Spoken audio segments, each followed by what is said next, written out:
Hey, everyone, and welcome to episode number 77 of the Chris Rose Rotation, a production of JOMBOY Media. And for the first time ever, we're heading to the Pacific Northwest. At least that's where his day job is. It's Mitch Haniger, the all-star outfielder of the Seattle Mariners. Good enough to join us from his home in California. You're just hanging out, just chilling. Mitch, how are you, man? Good, yeah. Thanks for having me. Yeah, I'm in Northern California, Santa Cruz area. Just hanging with family and getting back into training and getting ready for the 22 season. Okay, but you're getting ready for something much more important. You've got somebody's big birthday that's coming up, right? Yeah, number one, my daughter, Carly. So December 3rd, starting to plan the birthday party now. You know that the first birthday is really for the parents. It's not for the kid. You've heard this, right? It's always for my wife. It's for my wife, yeah.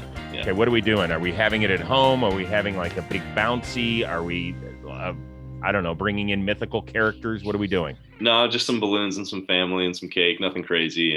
Keeping it small, so it should be fun. Has she had cake before? No, not yet. Okay, this is Well, my wife's gonna make like a little smash cake, and I didn't even know what that was. So she just told me, smash it and then eat it. So we'll see what happens, and I'm sure she'll like it. Yeah, keep her away from the walls. Yeah, okay? Kind of put her in the center of the kitchen where everything can be easily cleaned. You don't want anything ending up in like the ceiling fan. No, I'm just telling you from experience. And I'll bring my dog over to make sure the bulldozer cleans up everything. So no chocolate in the cake then. No. Yeah. Okay. I'm happy that I'm taking you away at least momentarily from your workout.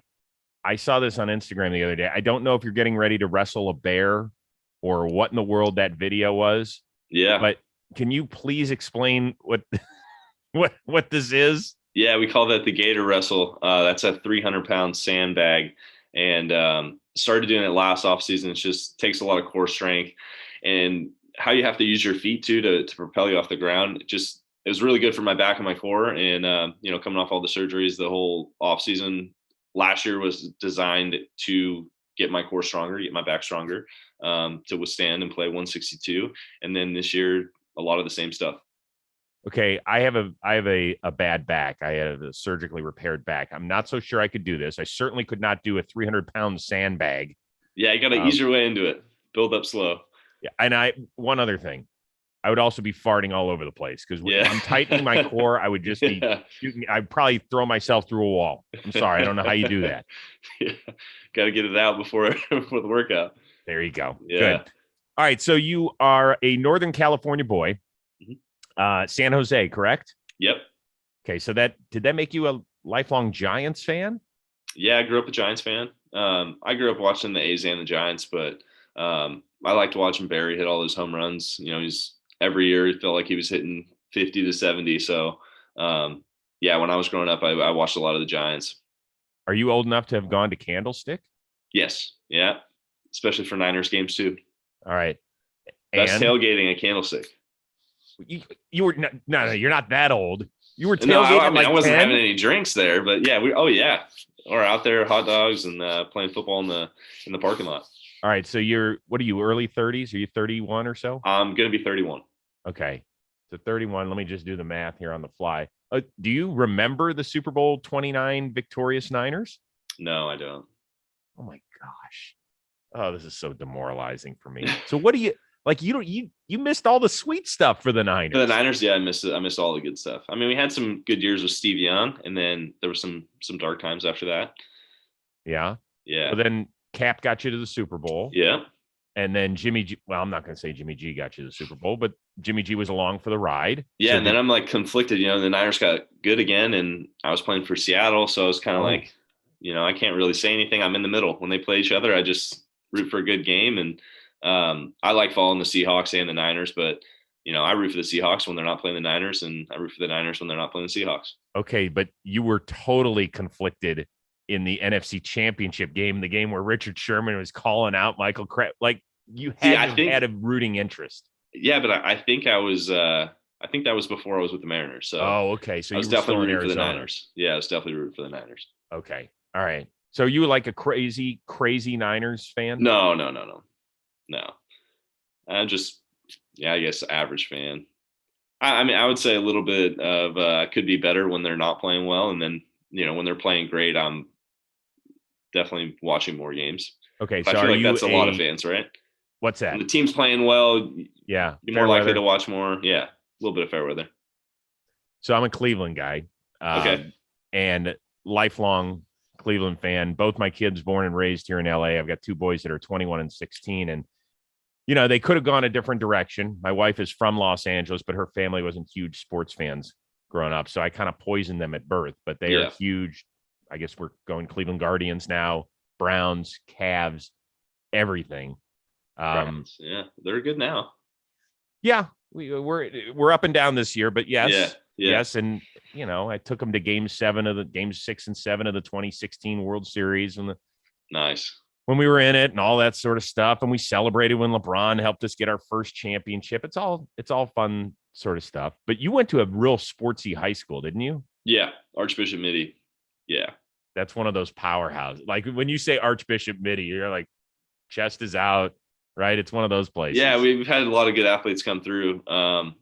Yeah, it was a great school and great athletic program. So this is you playing football that we're showing right now. Yeah, dude, that's got stud written all over it. What were you, flanker? Yeah, wide receiver, safety. Oh, yeah. Give us the lowdown on Mitch Haniger, the football player. I love football. I like playing football more than baseball in high school.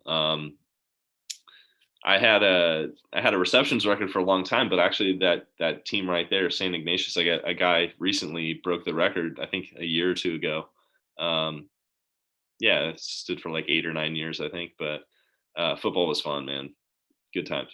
Could you have gone and played somewhere? Yeah, I think so. I don't think I had much of a future. Definitely not after college, but I think I could have gone and played in college. I was getting letters and all that jazz before I committed to Cal Poly for baseball. And then once I committed for baseball, it was like, yeah, I'm not even thinking about football. Yeah, but if nobody had ever seen you play on the football field, break it down. What's the scouting report on you? Hands? Were you good hands? Yeah, guy? good hands. Ran good patterns? Were you fast? Yeah, tight patterns. My speed was always above average, but I wouldn't. My speed was never insane. Still not like one of my best tools, but just probably slightly above average. Ran really good routes, had good hands, and yeah, I think that's the biggest thing is running good routes. Okay, I could see the smile on your face right now. So I could imagine when you were a safety, you were lighting guys that you were salivating. You're like, I was trying to, right? Yeah, I was trying to. Yeah, that was fun. Defense was fun too. Did you ever get anybody good? Yeah, a couple quarterbacks trying to run up the sideline, so put them on the track. That was good. Oh, yeah. Oh, you were one of those guys fired up. Yeah. Nail them at the sideline. Turn around to your fan base, pump them up, right? Do the whole thing. No, that's not me. Okay. All right. So it's the middle of November. You're probably thinking, I got plenty of time to do my holiday shopping. No, you don't. In fact, we want to help you out. Thanks to our friends at Dugout Mugs. And I want to talk specifically about the wind up. Okay. It's this bad boy. That's right. You can put your Chardonnay or maybe, I don't know, whatever sort of wine you like to drink. You put it in here, you do this, you slam it down. But here's the key. You got to go to dugoutmugs.com, use the code word JOMBOY today, and you're going to get 30% off your offer. But get it now before they sell out, okay? Because you don't want to be left behind. You don't want to be standing in the on-deck circle and you get up to the plate and all of a sudden there's no more wind-ups left for you. So get them for your friends, get them for your family. Do your holiday shopping now. Dugoutmugs.com, code word JOMBOY, 30% off. They are flying off the shelves. Do your work today. Like right after this show, type it in, dugoutmugs.com, code word JOMBOY, 30% off. Get yourself a nifty old wind up. Cheers. So you end up going to college. You get drafted. You were the first round pick of the Brewers, correct? Yeah, supplemental first round. Okay. So how did you find out you got drafted? We were sitting, so my mom came down and we were going to watch the draft at her hotel that she got and ended up not having the channel the draft was on. So we drove back to my house that I lived in with 3 of my roommates, and my girlfriend was there as my wife now. And we were just watching the TV. I was expecting, a call or a text from my agent saying, hey, like the Brewers are going to pick you, or whoever was going to draft me. I would know before, right? And I'm just watching the TV and my name pops up and everybody starts yelling. And I'm like, shh, quiet down. I want to hear what they say. And that was that. It was pretty crazy. So that's how you found out, was by watching? It went from 0 to 100 really quick. Like I was expecting to get a little tip off, like, hey, yeah, this pick's coming up. They might take you. Nothing. And I think my agent did that on purpose. Like, I just wanted to surprise them. So. Well, how about the Brewers calling you? I thought that's what happened. Don't they call you ahead of time? Hey, we're going to take you. Not me. No. Yeah, I didn't get one. I got a call after. Yeah. Who called you? Have any idea? I think it was a scouting director. I think Corey Rodriguez was a scouting director at the time, I believe. But man, I have a pretty bad memory. That was a long time ago. All right, so you end up getting you're the first pick. No, going third pick. We had 2 first rounders, and I was a supplemental first rounder. So I was their third pick. Who were the other guys? Victor Roach and Clint Coulter. Mitch, you should have been the first pick. No. Hey, the draft's tough, man. Scouting baseball, people don't understand how hard it is. Yeah.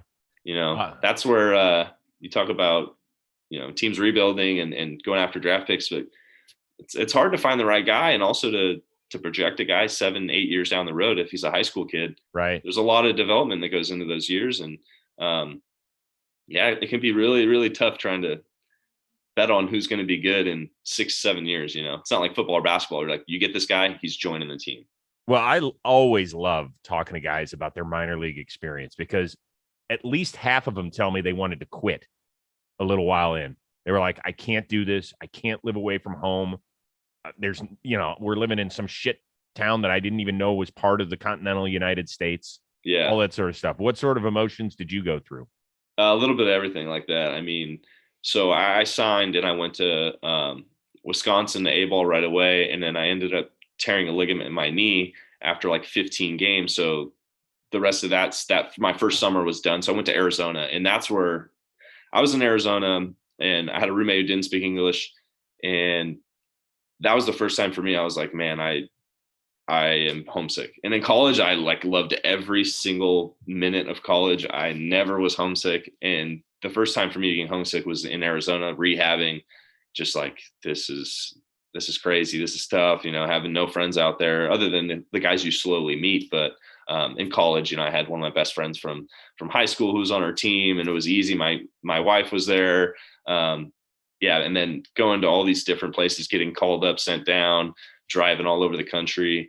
It's tough. I mean, there's definitely, I never was on the verge of quitting, but you're like, man, you have to, I tell guys, like, you have to really love it to be able to go through 4 or 5 years in the minor leagues, or maybe even more. Some guys spend a lot more time down there. And you have to really, really love it, because it can be very challenging. So here you are, your big time draft pick of the Brewers, and all of a sudden, a few years later, you're getting traded. Mm-hmm. How'd you find out you were getting dealt? Because it was at the trade deadline, wasn't it? Yeah, I got traded from the Brewers to the Diamondbacks in 2014 on the day of the deadline. And I got a call from Doug Melvin, the Brewers GM.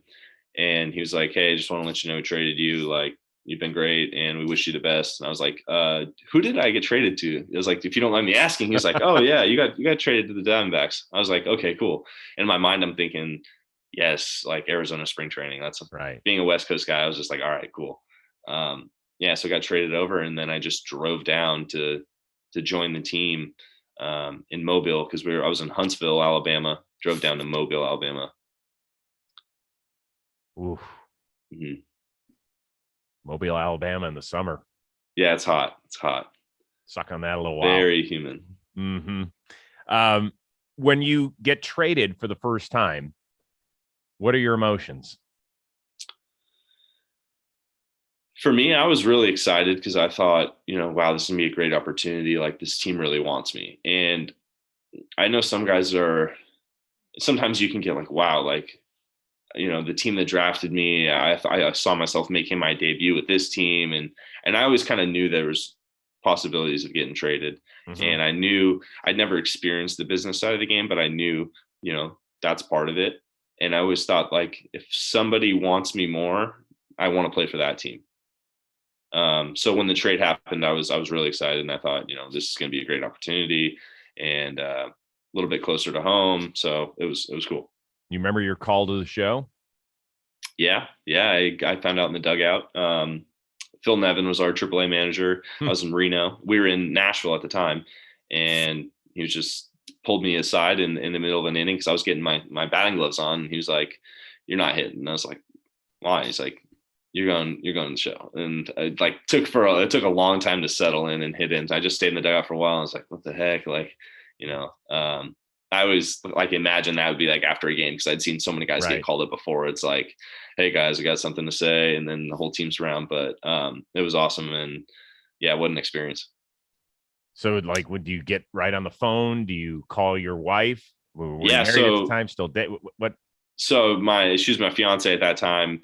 The trainer gave me his phone. And he was like, "Hey, in between innings, go down in the tunnel." The locker room was far away, but there was a little bathroom area. And he's like, "If you want to call your parents and tell them, or your fiance, go ahead." And I was like, "Yeah, cool." So I called my fiance and told her I was coming up, and she was deathly sick with the flu. Ooh. And she's like, I can't come. I'm not going to be able to make it to the next. So she couldn't come to my debut. But I called my parents. My parents all right, we'll be there. Then they came out the next day, but my wife was hurting bad. So yeah. And she never gets sick. And especially when she was missing work, and when she was a teacher at the time, and she would go to work sick all the time. And this time she was like, I can't move. I'm just laying in bed. So yeah, unfortunate, but she's gotten to see me play a lot. So yeah, don't worry. There's always another major league debut. They come around. Yeah. Don't worry. By the way, I forgot you played in Reno. That was my first on-air TV job. Was Reno, Nevada. Nice. That's where I met my wife. Awesome. Yeah, I liked Reno. I had a great time playing there. Did you live in a apartment complex or what? Yeah, we lived in an apartment complex 15 minutes south, I think, of the stadium, and I believe it was south, and it was great, sweet. I mean, we didn't stay anywhere near downtown, and it was awesome. I lived on 395 East Patriot Boulevard, some huge apartment complex that my wife, we were dating at the time, would never come visit. She was it's dark, it's dreary, it's a bachelor pad. I live in a house. You can come up and visit me. I will not be visiting you. Gotta do what you gotta do, right? Yeah, exactly. Yep.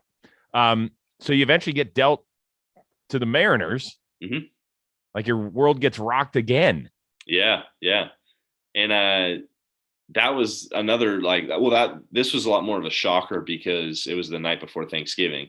And so I had a couple of buddies coming over to our place, and we were going to go have some drinks. And all of a sudden I get a call from this random San Diego number, and it was Jerry DePoto. And it was like, "Hey, I had a voicemail from Diamondbacks GM at the time, Mike Hazen, saying we just traded you to the Mariners." And I was like, all right, this took a while to sit in. Where when I had gotten traded from the Brewers to the Diamondbacks, I was pretty excited right away. Cool. And this one was just what the heck? And we were closing on a house in Arizona. Oh, I was able to back out of it and not lose any money, which was great. But it was a lot. We were just kind of world got rocked a little bit, but it was cool. Got on the phone with Jerry and was like, "Hey, we see you as an everyday player. You're going to get a lot of ABs." And I think going into that offseason with the Diamondbacks, they were like, we don't know what your future looks like with us, as far as you're probably just going to be trying to make the team. It was a little more uncertain. So getting traded and hearing that was great.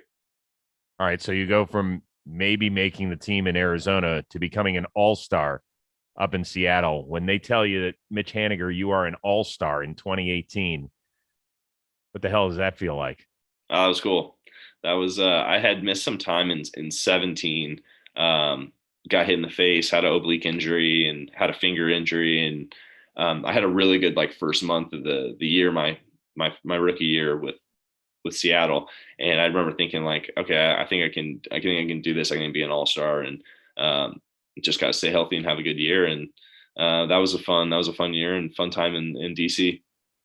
With all that being said, the team success just wasn't there.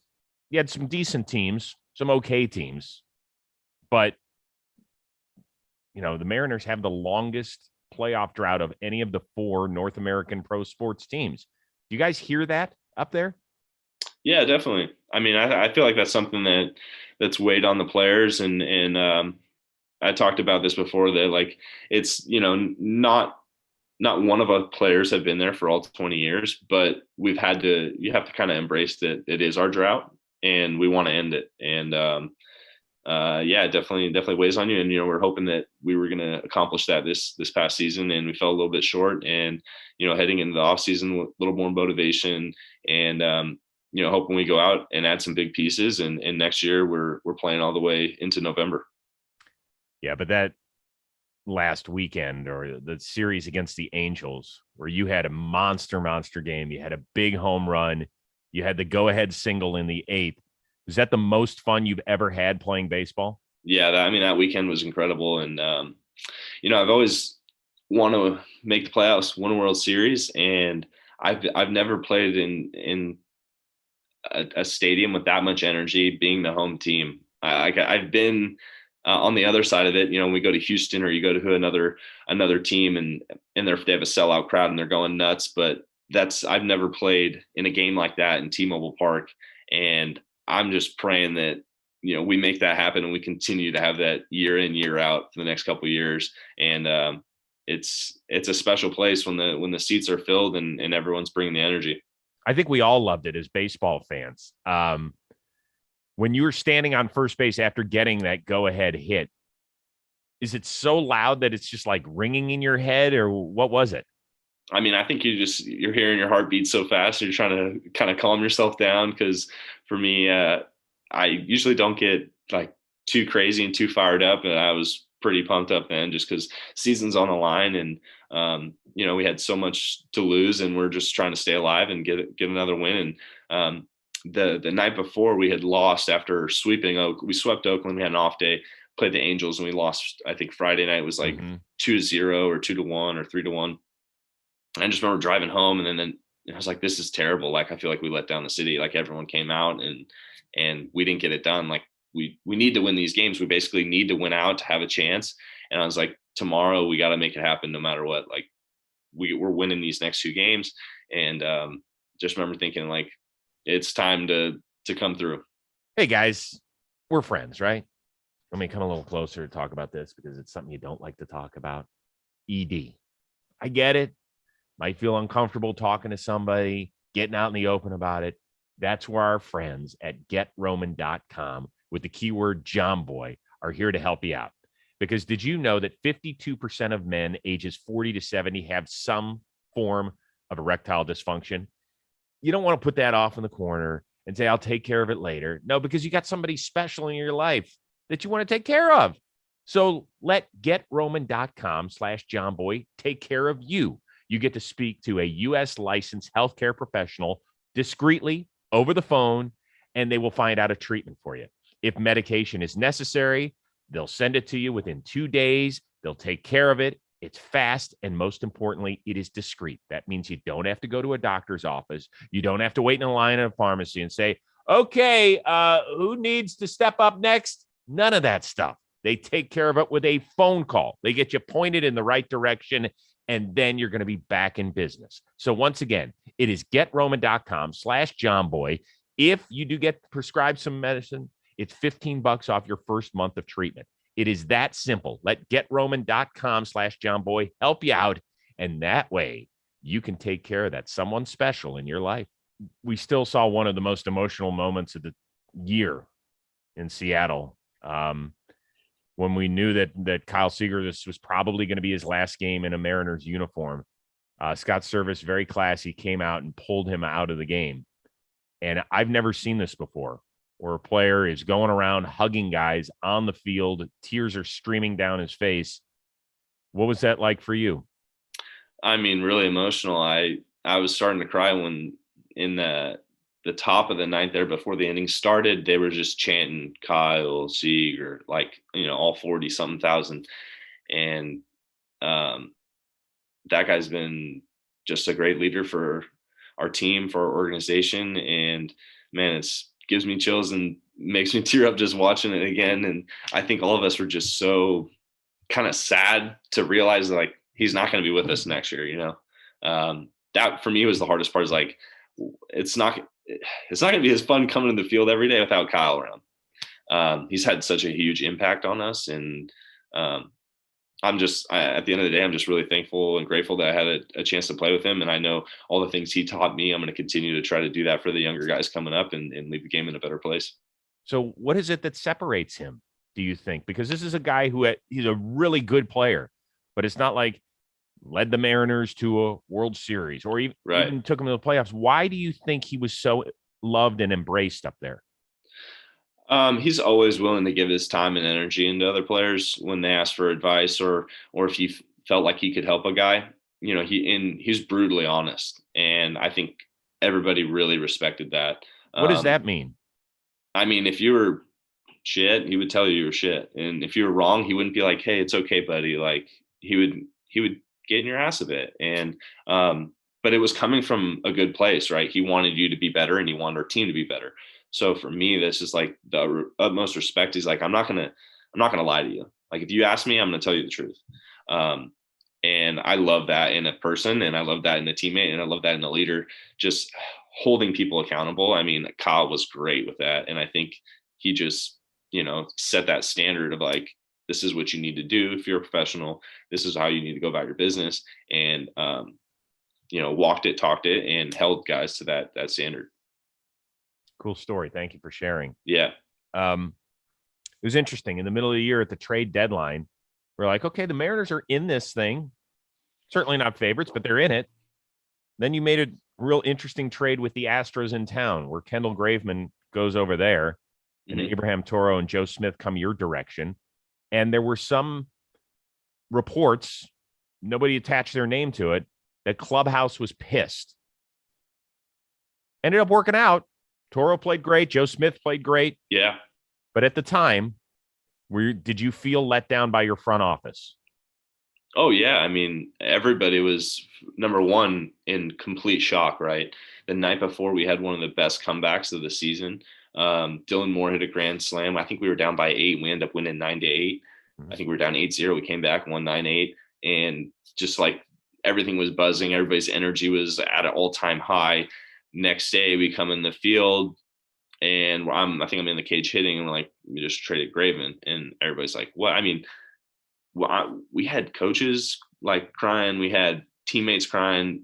Kendall was such a big part of our bullpen, but very similar to Kyle with like his presence on our team, and him as a leader was unmatched, and it was very tough to see that person leave and know that he was getting traded to our in-division rival.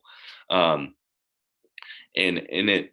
felt bad for Joe and Toro when they came over at first, because guys were like so mad and pissed, but it had nothing to do with them. Like I had known that I'd faced Joe multiple times. He's a great reliever, and I'd heard so many good things about Toro, and I played against him a little bit when he was up, when we played against the Astros. And I'm like, yeah, these guys are good players. It has nothing against them. And they were probably in such a weird spot, but we were so like distraught from losing Kendall. He was like glue of our bullpen and our pitching staff. And the same thing would hold people accountable and very honest with guys. And but I felt like we did a great job, like responding to that and just focusing on playing well, and had another addition with Diego, and we had a good run there in August and September, and ultimately fell a little bit short. But like I said earlier, I hope we make some additions and we come back stronger next year. Did Jerry DePoto come down and talk to you guys after making that trade? No, there wasn't a lot of talk there. And that's his decision. Should he have? I don't know. Let me ask it this way. Would it have helped the situation, or do you think it would have hampered the situation had he walked into the clubhouse and said, guys, this is my vision. I understand why you're mad, but this is what I'm thinking. Yeah, I don't know. It's tough to say whether it would have been. I don't think it would have been bad. I think maybe it could have helped ease the tension a little bit in the beginning. We had that talk with a couple of us, and Scott Service, he called us a couple of us into the office and talked about the trade, and it was like, hey, like this, we're not blowing it, because initially that was the first trade for us, right? So we're like, great, we're blowing it up, we're in it. I thought we were going to try to win this year, and we're trading away our closer. And they're like, hold on, like we're going to make more additions. This isn't just, we're not blowing it up. And so, yeah, I mean, trades are tough, and especially when you're there's certain players on teams that you guys are more emotionally attached to, I guess, than others that have a bigger impact, that are, a leader and kind of drive the team in the right direction. And when you see one of those players leave, it's a lot harder to swallow. Well, I mean, I think that's the discussion we all have as baseball fans and people who evaluate the game, is that we're putting a number on everybody. Yeah. Here's your WAR. Yeah. Here's how you're valued. It's a lot more than that. Yeah. And today, I mean, there's so many different ways to evaluate players. And it's cool, right? Like there's a bunch of different numbers you can attach to guys, and it's probably never been better at taking a guy and understanding his value in every different category of the game. But I think there's certain players that not only help themselves, that make other guys better around them. And there's no stat for that. There's no stat for a guy who's like, I'm a really hard worker, I'm a great teammate, I bring positive energy, and I really do affect the people around me. And that's infectious. And so when you get rid of one of those guys, or you bring a guy in to fill that spot, who maybe you send that guy down, you bring in someone else who's not that way, or maybe it's the opposite, very selfish, it can have a terrible effect on a team. So those are the types of things that you could be messing with the trade. For us, it worked out fine, right? We still played well. We didn't make the playoffs, which is always the number one goal, to win a World Series and make the playoffs. But we did play well, and the guys that came in and did great, and they were great fits. Joe and Toro were great. Diego was awesome. And it's going to be great having Diego and Toro back next year. And hopefully we sign Joe Smith back again. I mean, he was a veteran presence in the bullpen that I think we need. Did you think you were going to be the next to go? When Kendall got traded, I was like, oh man, who knows? Maybe I'm going soon too. And I got called into the office and to meet with a couple other players and Scott. And once I walked in, there was more people there. I was like, all right, I'm not going anywhere. But I was like, really, because I want to win, and like it's a lot different if we were 40 and 65 at the time, or whatever, how many games we were playing. If we were way out of it, it makes sense to get rid of guys that might not have a long-term future with the team. But when you're in it, yeah, you don't expect to be going anywhere. Jared Kelenic isn't going anywhere except up. I believe in him. I know that he had a horrible start, got sent down. When I look at him, I look at a guy who wants to be the face of a franchise. Am I off base, or am I on? No, you're right. I mean, he wants the limelight, and good hard worker, good kid, and he's got a lot of tools. I think he's gonna be really good. And just another, that's another thing with the rebuilds and with young players coming up. It's very unlikely or uncommon that prospects get called up and just do unbelievable and hit 300 from the get-go. Except that we've seen it, like Tatis. Yeah, Tatis, Franco had Soto. But I think there's a lot of guys that come up that don't do well in the beginning. Right. I think more so that way. So Absolutely. I think people, it's not right for fans or people around the game to panic. I know he's going to be a great player because of how he can make adjustments, like we saw in the second half, and his work ethic. So, you have character, and you have work ethic, and you have tools. You should be in a really good spot. Mm-hmm. So we got the awards, MLB awards coming out. Guy you get to face both as a pitcher and a hitter is up for MVP against a pair of Blue Jays. What is it like being on the same field and competing against Shohei Ohtani? It's a lot more fun when he's in the box and not on the mound, but when he's doing both, that's crazy, right? He's good. He's what a fun player to watch, be able to do both and be elite at both. I mean, he's got my vote for MVP. I mean, if you're talking about value in a player, what else could you want, right? But I guess, we'll see. I think those awards come out next week. Yeah. Yeah. I mean, I can't imagine he doesn't win the MVP. Right. So the argument against him is, well, how valuable can you be if your team doesn't even come close to the playoffs? See, but I don't understand that. Like, that's his fault, or is that the Angels' fault? Hey, you're not going to get an argument from me. We're talking about the history of the sport. Sport's been around more than 7 years. Okay. The history of the sport, we have never seen a guy dominate the way he did, both in the batter's box and on the mound, Yeah. What's the toughest thing about facing him as a pitcher? It's just got multiple weapons, right? I mean, he can throw. He's got an upper 90s fastball. He's got a really good splitter. He's got a slider. And he's got a cutter, and he's got a slow curve. So it's like pick your poison. You never know what you're getting because he mixes a lot, and he's got good stuff. Power arm. When you haven't had great success against a guy, Mm-hmm. do you have to kind of shake yourself a little bit before you get in the batter's box, or is every new at bat just a different challenge? Most of the time, I try to go into the bat just okay. What happened in the past is the past. How like it doesn't count anymore is what in my mind is like didn't count. But what can I take from that to use as like preparation for my next at bat? Or based off of how he's pitched me, what's he going to keep doing? If I think I have one hit off Shohei and probably 10 or 11 at bats and a lot of strikeouts. So it's like, okay, when he's got me out all these times, what has he done to me? He's probably going to keep doing the same thing. So try to make an adjustment and have a better at bat the next time. When you take him deep in 2022 and you circle the pillows a little bit, yeah, and point to us, your friends at the Rose rotation, be like, yeah, you got it. For you boys. All right. Just keep that in mind. Yeah. You've had a chance to play with some legends in Seattle. Let's start with King Felix. Mm-hmm. One of my all-time sports regrets is not getting up to the King's Court when he would pitch up there. Oh, yeah. I am kicking myself. What made that day when he would pitch so significantly different? It was just fun, man. There's a different energy in Seattle when Felix would take the mound, and everybody knew his Felix start day. And then when he's walking from the bullpen in left field to our dugout, which is on the first base side, and they would play his walkout song. Then it was just "I'm the Man," and everybody would be singing it, and people are going nuts. It's always, man, Felix start days were fun, and I think this was his last start at home was pretty electric, and I think almost the whole left field all the way down to home plate was yellow shirts and yellow King signed, and King's Court was rocking that day. You don't see a lot of fans that are dressing up in like royalty garb showing up at games, but I'm so pissed that I didn't. Yeah. Look at that. Look at how many people are out there.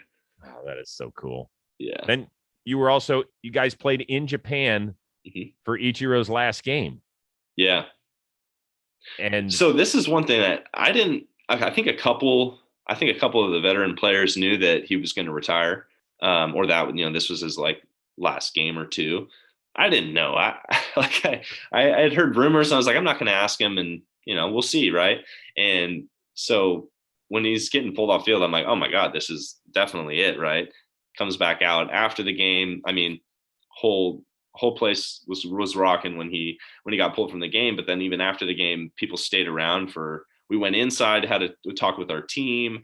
We came back out on the field and must have been out there for an hour or two more. And I think Tokyo Dome is probably 50,000 or so, and not one person had left.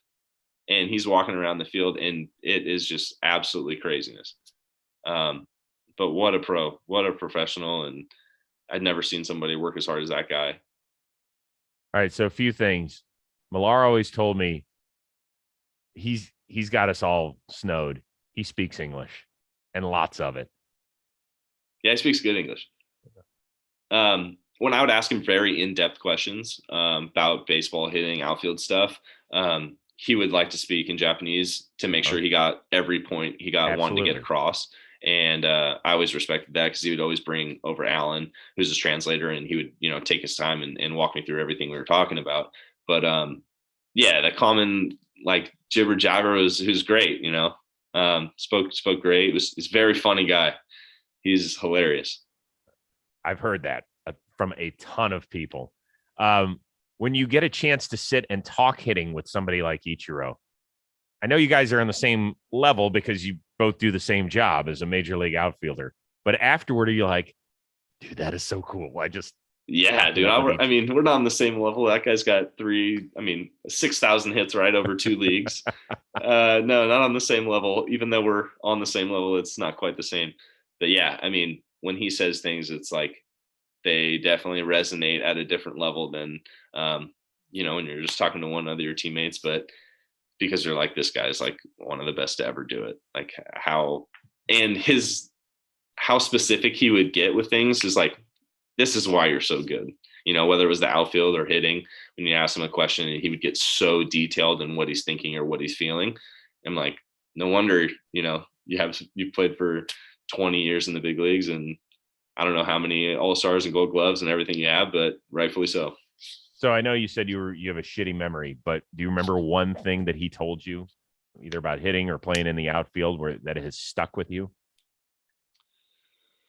Yeah, a lot of different things with connection with hitting and swinging, and how he try to keep his hips and shoulders square. And one thing that was funny for hitting that I thought was interesting is he said, when I think this was, I don't know if he did this his whole career, but he said, you know, when he was starting it, because a lot of times when he was with the Mariners and a little bit in 7, I think we signed him in 18. He was playing almost every day, and then in 19, that's when he retired with us. But he would talk about how, I think this was earlier on in his career, when he'd face a really good pitcher, he'd be like, I would sit on his best pitch so that he knew he couldn't get me out with it. So I would hit his best pitch or foul off his best pitch super late, and I just wanted him to know that he couldn't get me out with his best pitch. And to me, that was like he just said like that was like my victory, like knowing it was almost probably like a mind game for the pitcher, right? Hell like, yeah. I can't get this guy out with my best pitch. What am I going to do? And he just fouls it off. And then he gets one, you know, up in the zone and puts in play and gets a hit. I love it. The old Jedi mind fuck. Right. That away, Ichiro. Yeah. Go get him. Hey, we've only been doing this a few years in the show. The All-MLB team. Mm-hmm. Now, you are up for that at the outfield position with, I think, 80 other guys in the outfield or something ridiculous. Right. But yeah. I imagine it's still an honor, is it not? Oh yeah, I mean, just to be considered is great. I think they chose them yesterday. So my mom texted me like, "Oh, you should have got it," and I'm like, I looked at the guys' numbers who are on the list, and I was like, I'm probably not going to win, but it's an absolute honor to be on there. That's cool. Definitely. I don't think the fans should be voting. That's a different thing. I think they should do a little revamp of how they do a lot of different things with fan voting and with player voting and with, I don't know if with just baseball writers in general, but yes. That's a whole different show. Yeah, I think they attach so much value to that it's got to be well, also too, like if you're playing for Chicago and New York, like you're going to get a lot more votes than if you're playing in Seattle or somewhere else, right? Yeah. So, a few other quick things, and then we'll let you get on your way and go plan Carly's first birthday. Yeah. Does the travel really suck from Seattle? Is it brutal? So I don't know much different, but we fly a lot. Like I think I look at the charts, we lead the league in miles flown every year. It's something over 40,000 miles every year. 2 teams in our division over 4 hours. And I talk to guys who have come from other teams and they're like, this is terrible. But for me, I was only up in Arizona for 40 something games. I don't know any, like it was really easy when I was with Arizona because it was felt like hour flights everywhere. But I always ask that to other players who get traded to us or sign with us, and they're like, this is terrible. And especially guys who come from the NL Central, the AL Central, because they say the longest flight there is hour 40. Right. And when you play 162 games and you're flying as much as we do, and you can cut that in half, like that's a big difference. Sure is. Yeah. So what do you do? Stream, read, play cards? What do you? I don't play cards. I listen to music or try to talk to people on my phone or watch Netflix or some movies. And then if it's late, I just try to kind of close my eyes and get some rest and just hang out, talk with teammates. But what series are we watching right now? Right now, nothing. It's been put my daughter down, try to get as much sleep as possible before she wakes up. That's what happens. Yeah. That early sleep. I'm excited. So I think last year we watched the Mandalorian season, and there's Boba Fett coming out in December. Okay. So I got my eyes on that one. Definitely going to watch that. Did you guys do Squid Games? No, I haven't heard of that. You haven't heard of Squid Games? I haven't heard of Squid Games. You're 30. How have you not heard of Squid Games? What's Squid Games? Oh my gosh. Just go look it up. You'll be in. So I'm going to write this down. If you can deal with the heavy violence, the onset, it's worth the 9 episodes. They're 50 minutes a piece. They're Okay. really good. It's really good. My wife says I love the violent movies and the violent TV shows, so it should work perfectly for me. But you guys aren't streaming in separate rooms. You got to find the common ground here. That's what I'm saying, though. Mandalorian's perfect. Okay. How will she do with the violence? Okay. So. Yeah, My wife's fine with it. Yeah, she's okay with it. I think I like a lot more suspense and those types of movies. I'm a big sci-fi guy. I liked a lot of sci-fi. Yeah. Well, this is really interesting. It takes you a lot of weird places mentally, but it really makes you think about like society and where we are and decisions you make. And it's really good though. It's nothing like Black Mirror, have you seen that show? I have not. I think that's what it's called. Yeah. The name sounds familiar. Yeah. That's a crazy one. Yeah. Each episode is like a completely different storyline. Oh yeah. One of my kids was watching. There's some weird ones in that. Yeah. Yeah. If you ever need a show, just ask a 16 or a 21-year-old. They'll be all over it. They'll be all over it. All right. Before we get you out of here, we spin the wheel of moderately interesting things here at the Rose Rotation. All right. Don't worry. The topics aren't too scary. I don't think.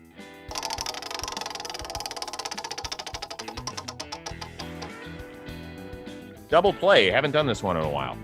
Okay. Who's playing Mitch Haniger in the movie? In a movie? Yeah. Who did people say you look like? What celebrity? I've gotten Hugh Jackman a couple times. Oh, that's a great one. He used to have long hair and a little bit of a beard. So I'll take that. Well, let's see how the hair is. I'm sure the payload's no hair today, man. No? That hair day. I'll show you mine if you show me yours. No. No, still not. Okay. No. I got old man hair too. Yeah. Still not taking the bite. Okay. Hugh Jackman's a great one. Yeah. That is excellent. Yeah, I could see that. I interviewed him once on a red carpet at the NFL awards one year. Oh, nice. Now I'm seeing it. I wish I'd asked the question at the beginning. I'd call you Hugh for the entire 45 minutes. That'd be fun. All right, dude, listen, this was great getting to know you. I appreciate the time and the insight and taking us to good places. And I love that we finally got a Seattle Mariner on the show because you guys need to be represented. We can't just tuck you away up there in the Pacific Northwest. I know, right? Thank you for having me. I appreciate it. Absolutely. Enjoy Carly's first birthday. Did we get her anything yet? I will. I think my wife's on it, but I might have to get her a teddy bear or something like that. I definitely will get her something. Just get her something from Daddy. Yeah, for sure. Like when she turns 21 and it's going to happen in a blink. I'm just telling you. I'll get her a little teddy bear that she knows is from me or exactly something like that. Right, exactly. You'd be like, yeah, my dad got me this. And then you're going to get the aw, and we'll be with all of her friends when she's 21. You're going to be the hot dad then. And they're going to be like, oh, your dad, no, he's hot, he's sweet, he's alcohol. See? Perfect. Yeah, you got it, man. Got it all planned out.